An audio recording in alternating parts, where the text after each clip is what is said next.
Omusumba Aloysius Bugingo w'ekkanisa ya House of Prime Ministries International awabudde abakkiriza okukozesa ettaka abeeyimirizeewo so si kulitunuulira butunuulizi. Amaaso g'ettaka gagenda kukyuka. Ettaka lyoba lyolabanga erikuwala n'erigenda okukumira. Ligenda kuzimbibwako projects, ligenda kukolebwako bizimbe, ligenda kubeerako bintu by'amaanyi. Tandika okulaba ettaka ng'olabako ebirungi, labisa amaaso ag'omwoyo. Bw'oyita ku nguudo z'ekibuga tokiyitako ng'akisiibula. Naye wano mpitawo kati gusemba ngenda mu kyalo naye ekyalo kijja kuziika. Asinzidde ku ttaka ettukuvu eri Kanani mu kusaba okwa buli Sande ng'ekisibo eky'ennaku 14 kiyingidde olunaku olw'omusanvu nga basabira emirimu okutereera. Sitaani kye yagenderera okusiraana Katonda akikuweeremu okuganja. Olw'omwoyo wa Mukama baganda ba Yusufu bajja ne beetonda n'abagandi muleke sinze Katonda. Mmwe mwagenderera kunkola bubi. Ne Katonda yagenderera kunkola bulungi. Buli akyali omulamu Katonda alina kyagenderera okukola gy'oli. Omusumba Bugingo tasanyukidde abakola ebirumya abantu abalala nga bw'asimbuliza ebyawandiikibwa mu kitabo ekitukuvu mu Zabbuli ey'ekikumi olunyiriri olwasatu okutuuka ku lwasatu mu ennya. Katonda tawoomerwa birowoozo byakuba nti owolemereddwa. Tawoomerwa birowoozo byakulemererwa. Tawoomerwa birowoozo byagamba nti ogenda kufiira mu mbeera. Oyagala Katonda awoomerwe ebirowoozo byo. Lowooza nga Yobu. Yobu essula ya 42 olunyiriri olusooka n'olwokubiri. Mukama yamubuuza kyalowooza. Yobu n'addamu bw'ati.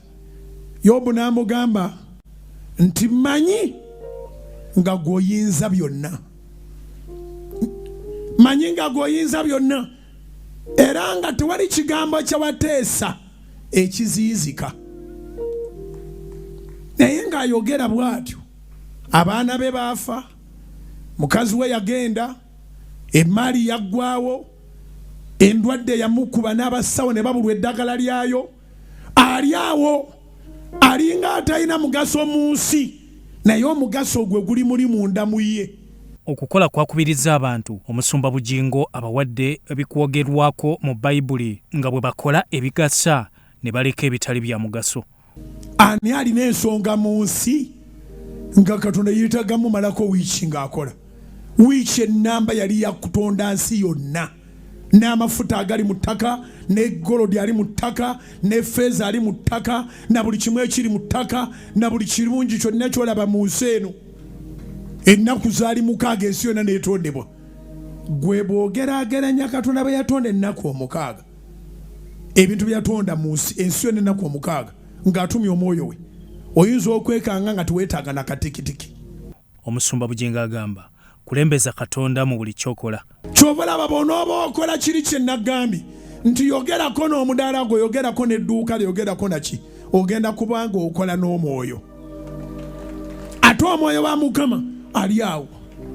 Lagira ebintu bibeerewo, lagira ebintu bikole, lagira ebintu bisumulukuke. Amaanyi ag'omwoyo gali naawe, atuma omwoyo we ne bitondebwa. Njogera eri abalina ensigo nga ndwadde, njogera eri abalina obuwago, njogera eri abalina complication mu organism mwe. Katonda nga bw'ali omulamu atuma omwoyo we mu linnya lya Yesu bitondebwe. Omuweereza Grace Akenda awadde obujulizi Mukama byamuyisizaamu. Eno bajjajja eno basenga kati ng'abiraani nga ne binsukkako ne tutuuka okuzika ng'entaana bazisimye ne tuteekayo omu ku omu paka we baabulirayo. Ne batuuza miitingi y'ekika nga balina okukisamirira olw'ekisiraani ekyagwamu. Ne mbagamba munaye nze sisamira era nzira Kampala. Ne banvuma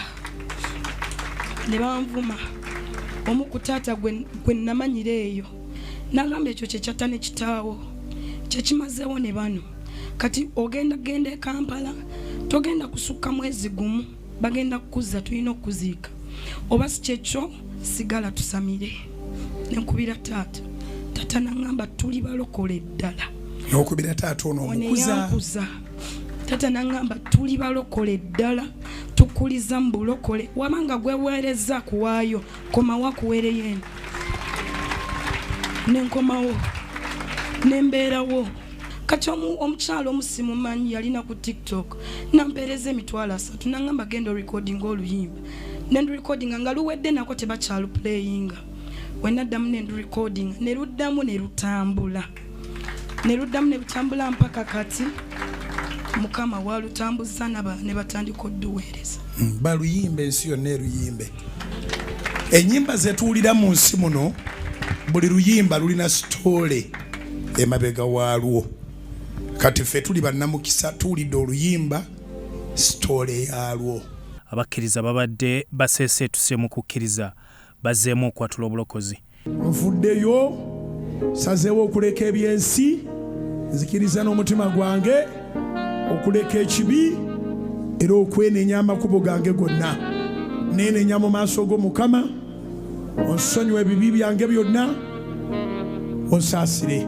Ekisibe ky'ennaku 14 kiri ku miramu 3 okusaba n'okwebaza Katonda ku lw'obulamu okusabira emirimu gitereere wamu n'okweggyako ekikoligo ky'amabanja mu bulamu.